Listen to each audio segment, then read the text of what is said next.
isn't just about saying a word, it's about showing respect, setting the mood, and sometimes even showing how much we understand others' culture. The way we greet a friend, a coworker, or someone from other culture isn't just random. It is shaped by where they come from and what they value. And this video will show you how greeting works in different languages and situations and why doing them actually matters.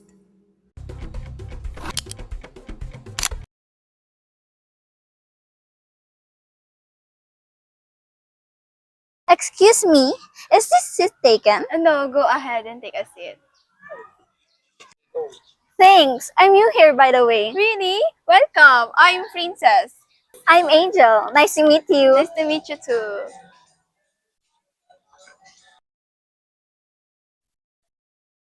Is that you, Princess? What are you doing here? Hi, Angel. I'm just hoping to pass by. How about you?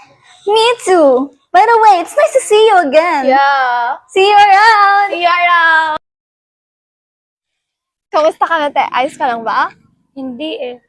Pagod na pagod na pagod na pagod na.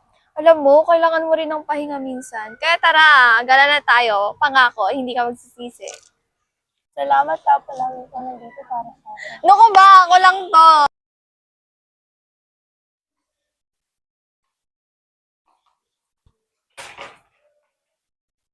Ohayo. Kyo mo yoroshiku onegai shimasu. こちらこそよろしくお願いします。